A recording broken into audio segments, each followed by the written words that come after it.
Bon matin tout le monde, bienvenue à Santé Équilibre, mon nom est Marie-C. Aujourd'hui, 10 objets que vous pouvez utiliser dans votre maison pour vous économiser des sous pour faire un jardin. Donc, c'est bientôt le temps de préparer notre jardin. La vidéo passée, je vous ai montré comment planifier votre jardin pour cette année. Et plusieurs personnes me mentionnent, Marie, ça coûte cher faire un jardin. Et oui, vous avez absolument raison, ça peut être très dispendieux. Toutefois, il y a plusieurs choses que vous pouvez utiliser dans votre maison que vous avez déjà et que vous ne serez pas obligé d'acheter plusieurs choses au magasin. Donc, voici quelques petits trucs pour vous pour économiser et vous faire un jardin. La première chose, je vous conseille, sauvez vos coquilles d'œufs. S'il vous plaît, nettoyez-les, placez-les dans un petit sac à part et quand vous en avez suffisamment, placez-les dans votre fourneau. Faites-les sécher, donc à très basse température, et ensuite vous pourrez en faire de la poudre. Je place toujours ceci et j'ai toujours eu un excellent résultat avec mes plants de tomates. Donc, s'il vous plaît, ne jetez pas vos coquilles d'œufs. En plus, si vous avez des problèmes avec les limaces dans votre jardin, au lieu de broyer vos coquilles d'œufs, gardez-les un peu plus grandes et placez-les tout le tour de vos petites pousses lorsque vous serez dans votre jardin. Et ça empêche ou ça minimalise le nombre de limaces parce que les limaces n'aiment pas se promener sur des coquilles d'œufs qui coupent leur abdomen. Donc, vous pouvez les placer tout autour de vos plants et vous pourrez économiser de l'argent. De plus, c'est une solution sans pesticides. La deuxième chose, je ne l'ai pas en ce moment, mais vous pouvez faire exactement la même chose avec des os. Donc, en anglais, on appelle ça du bone meal.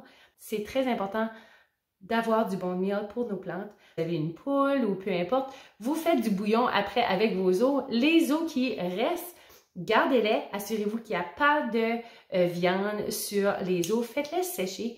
Placez-les dans votre fourneau jusqu'à ce qu'ils deviennent vraiment durs et ils vont se défaire seuls. Vous pouvez ensuite prendre un marteau, les défaire et vous aurez du bone meal. Du bone meal pour un pot comme ceci serait environ 30 $ au magasin. Vous pouvez le faire avec les produits que vous avez déjà à la maison. La prochaine chose, gardez vos boîtes. Donc, toutes les boîtes que vous allez les utiliser, je vous garantis. Donc, si vous avez déjà fait un jardin ou si vous n'avez jamais fait de jardin, un des défis les plus grands, c'est la mauvaise herbe. Donc, pour contrer la mauvaise herbe, vous pouvez utiliser des boîtes de carton que vous allez placer sur les passages où vous allez marcher habituellement et vous pouvez ensuite placer des morceaux de copeaux, de bois, du sel, peu importe, et ça va empêcher la mauvaise herbe de passer au travers. C'est excellent, c'est gratuit, donc Noël vient de passer. Le monde se demande peut-être pourquoi je place jamais mes vidanges bleues au chemin, ben c'est parce que je garde mes boîtes. Donc, une autre utilité des boîtes, c'est également, comme cette année, je veux faire un nouveau jardin. Donc, pour débuter le nouveau jardin au printemps, je vais placer les boîtes sur le gazon. Ça va tuer le gazon et ça sera beaucoup plus facile de commencer mon jardin. C'est biodégradable, vous pouvez les laisser dans votre jardin, donc il n'y a pas de problème. Assurez-vous seulement d'enlever le plastique qu'il y a parfois sur des boîtes. Donc, recyclez vos boîtes. Le prochain truc, les pannes d'aluminium ou du papier d'aluminium. Donc, quand vous faites une tarte ou peu importe, vous pouvez nettoyer vos pannes ou nettoyer votre papier d'aluminium et gardez-les. Il y a plusieurs utilités à ceci dans un jardin. La première, c'est le bruit. Donc, le bruit empêche les oiseaux de se rendre et prendre vos légumes et en plus, vos petites pousses. Donc, si vous êtes avec moi depuis un petit bout, l'an dernier, les oiseaux ont tout mangé mes plants de maïs, donc mes petites pousses de maïs. Suite à ceci, j'ai placé sur un morceau de bois juste à côté de mon maïs. Ceci, ça faisait du bruit et en plus, comme vous pouvez voir, il y a de la réflexion. Donc, les oiseaux, ils ne veulent pas regarder la réflexion, donc ils vont chercher ailleurs.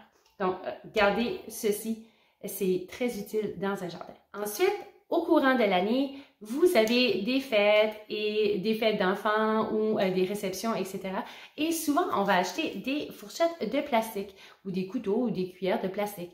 Donc, au lieu de jeter ceci, je vous conseille de les nettoyer et de les garder. Ce qu'on peut faire avec, c'est les utiliser comme marqueurs dans notre jardin. Une des choses que j'ai le plus de difficultés, c'est un de mes grands défis, c'est de indiquer ce que j'ai planté. Donc, lorsqu'on fait nos pousses, on peut placer un petit collant dessus ou vous pouvez utiliser un marqueur permanent pour écrire. Et lorsque vous ferez vos pousses, vous pourrez le placer à l'intérieur de la terre comme ceci. C'est très bien d'indiquer ces plans. On a tous nos qualités, on a tous nos défis. Et ceci, c'est un de mes défis. Donc, cette année, j'ai gardé des fourchettes et je vais pouvoir les réutiliser. Le prochain, les bouts de savon. Donc, on a tous dans notre maison des petits morceaux de savon on ne peut plus l'utiliser et on va les jeter à la poubelle. Au lieu de les jeter, gardez-les. Le savon à main est excellent pour contrer les insectes dans votre jardin. Il peut être utilisé pour plusieurs différentes fonctions. Donc, gardez tous vos petits bouts, placez-les dans un sac et courant de la saison, je pourrai vous montrer comment faire un excellent insecticide pour votre jardin et également comment enlever certaines bactéries sur vos plantes à l'aide de seulement de l'eau, du vinaigre et du savon. Gardez vos contenants d'œufs. Au lieu d'acheter ceci au magasin qui va vous coûter des sous pour commencer vos pousses à l'intérieur de la maison, vous pouvez tout simplement utiliser des cartons d'œufs.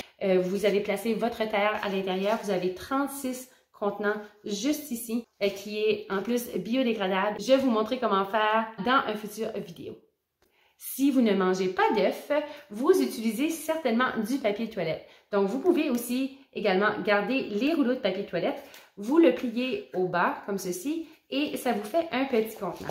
Donc, vous pouvez utiliser ceci, mais il faut faire 36 fois un petit contenant pour avoir l'équivalent d'un contenant d'œufs. Donc, moi, je préfère utiliser ceci, mais si ceci fait votre affaire, vous pouvez également l'utiliser. Ensuite, au lieu d'acheter tous des contenants de plastique que vous allez trouver au magasin qui va vous coûter 1,99 $ pour chaque plante que vous allez faire pousser, vous pouvez tout simplement, si vous êtes comme moi, sauver vos tasses de Tim Hortons ou vos tasses à café. Donc, ceci, c'est en carton.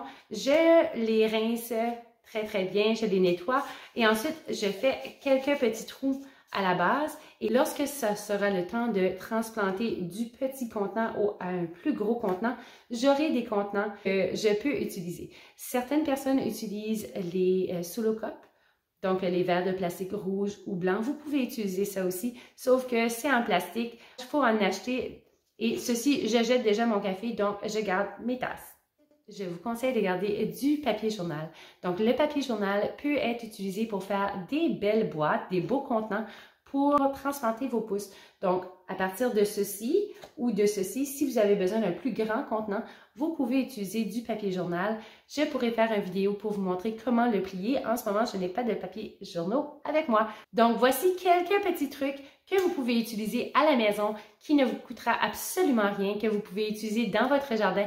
Il y a beaucoup de petits trucs que vous pouvez utiliser. En toute honnêteté, vous n'êtes pas obligé de dépenser une fortune pour faire un jardin. Si vous voulez faire un jardin de façon organique et vous ne voulez pas utiliser de pesticides, la plupart des ingrédients que vous avez besoin, du vinaigre, du savon, du soda, du sel d'Epsom, est déjà dans votre maison. Nous pourrons en discuter au courant de la saison, mais pour l'instant, s'il vous plaît, gardez vos items, ils vous seront très nécessaires dans quelques mois. Dans les prochaines semaines à venir, mon intention est de vous donner plusieurs différents trucs sur le jardinage. Donc, je vais continuer à vous donner des trucs sur comment économiser et au niveau de la cuisine, mais je veux vraiment que vous réussissiez à faire un jardin cette année. Je souhaite à tout le monde d'avoir un jardin à l'extérieur de la maison, que ce soit seulement un petit pot ou un grand pot. J'ai des amis qui m'ont dit dans le passé, Marie, je ne jardinerai jamais et cette année, ils doublent leur jardin. Donc, mon intention dans les prochaines vidéos, c'est de vous encourager, de répondre à vos questions, de vous donner des trucs, que vous ne brisez pas votre portefeuille. Si ça vous intéresse, appuyez sur le like, abonnez-vous à la chaîne et on se voit aux prochaines vidéos. Salut!